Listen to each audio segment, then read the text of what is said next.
देश के किसानों को उनके खेत से बेहतर उपज मिल सके और उनकी खेती सुगम और सरल हो सके, इस दिशा में सरकार की ओर से बहुत से कदम उठाए जा रहे हैं। इसी क्रम में देश में यूरिया गोल्ड को लॉन्च किया गया है। क्या है यूरिया गोल्ड और इसके किसानों को कैसे फायदा होगा, आज हम आपको बताएंगे। नमस्कार, मैं हूं अंकित शर्मा और आप देख रहे हैं किसान तक। देश के प्रधानमंत्री नरेंद्र मोदी ने 27 जुलाई को पीएम किसान सम्मान निधि की 14वीं किस्त जारी की थी। इसी दौरान यूरिया गोल्ड को भी लॉन्च किया गया। यह यूरिया गोल्ड यूरिया की एक नई किस्म है जो सल्फर कोटेड यूरिया यानी कि SU होता है, इसलिए इसे सल्फर यूरिया भी कहते हैं। इसके इस्तेमाल से पौधों में नाइट्रोजन इस्तेमाल करने की क्षमता बढ़ती है। इससे पौधों का विकास अच्छी तरीके से होता है और उपज भी बढ़िया होती है। मिट्टी की उर्वरकता को बढ़ाने में भी यूरिया गोल्ड काफी मदद करता है। दिन प्रतिदिन मिट्टी की उर्वरता में कमी दर्ज की जा रही है। ऐसे में यूरिया गोल्ड का आना किसानों के लिए काफी फायदेमंद हो सकता है। दरअसल फसलों के अच्छे उत्पादन के लिए खेतों में सल्फर और खनिजों का होना जरूरी है। ऐसे में जिन खेतों में इन तत्वों की कमी है उनमें यूरिया गोल्ड का इस्तेमाल किया जा सकता है। यूरिया गोल्ड इन कमियों को दूर करके मिट्टी को और उपजाऊ बनाता है। किसानों को यूरिया गोल्ड के इस्तेमाल से ऐसे होगा फायदा, आइए हम आपको बताते हैं। विशेषज्ञों की माने तो यूरिया गोल्ड के इस्तेमाल से पौधों में नाइट्रोजन के उपयोग करने की क्षमता में इजाफा होता है। इसके इस्तेमाल से उर्वरक की खपत भी कम होती है, साथ ही फसल की गुणवत्ता में भी बढ़ोतरी होती है। अगर किसान अपने खेतों में यूरिया गोल्ड का इस्तेमाल करना चाहते हैं तो सबसे पहले मिट्टी की जांच करा लेनी चाहिए। मिट्टी की जांच के बाद अगर खेतों में जरूरी तत्वों की कमी पाई जाती है तो कृषि विशेषज्ञ या किसान सलाहकार से सलाह लेते हुए इसका अपने खेतों में उपयोग करना चाहिए। यूरिया गोल्ड पर सब्सिडी को लेकर अभी तक नहीं हुआ है कोई फैसला।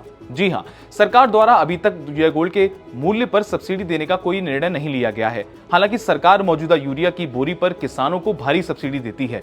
इस समय यूरिया की एक बोरी पर करीब 2000 रुपए की सब्सिडी दी जा रही है। किसानों को महज 250 रुपए में यूरिया का बैग उपलब्ध हो जाता है।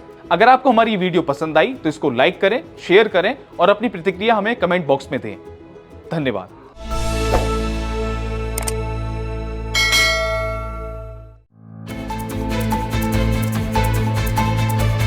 सरकार की प्राथमिकता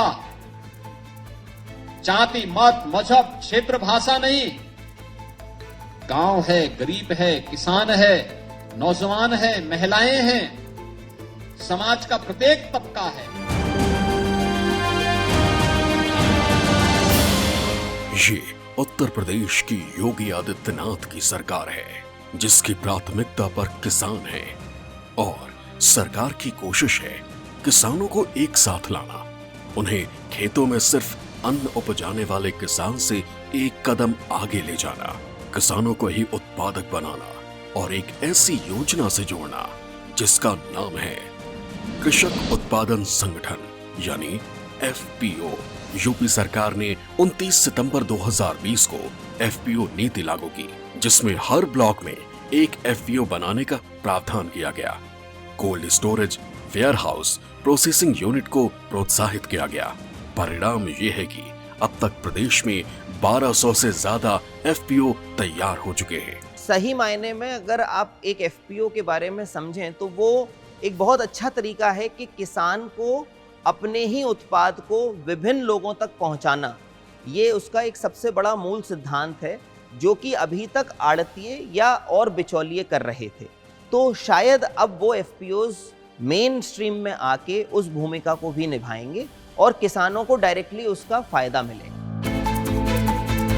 कृषक उत्पादन संगठन कुछ और नहीं बल्कि किसानों का ही स्वयं सहायता समूह है जिसमें 10 किसान मिलकर एक कंपनी बनाते हैं।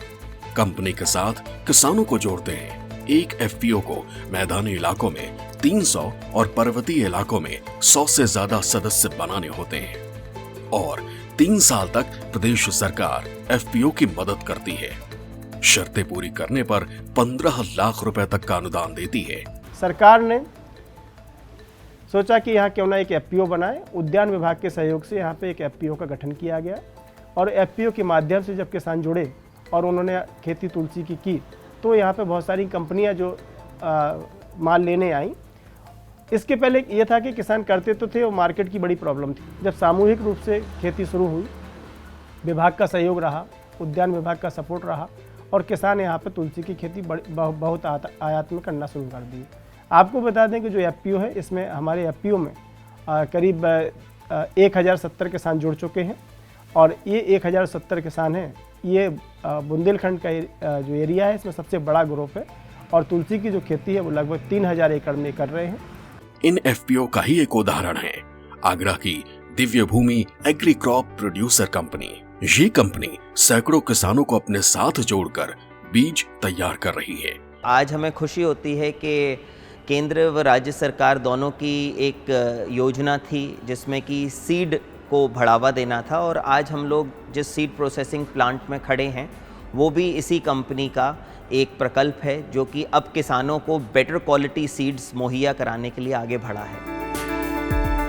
जो भी किसान इस संगठन की शक्ति को समझते हैं, उनके लिए यूपी सरकार ने अपनी वेबसाइट पर एफपीओ स्कीम की पूरी जानकारी दे रखी है, जिस पर प्रदेश के किसान ऑनलाइन रजिस्ट्रेशन कराते हैं, सरकार से सहयोग लेते हैं। दरअसल संगठन की इस शक्ति को समझकर आज किसान आगे बढ़ रहे हैं, बाजार को अपने पास आने के लिए बाध्य कर रहे हैं, अपनी आय बढ़ा रहे हैं।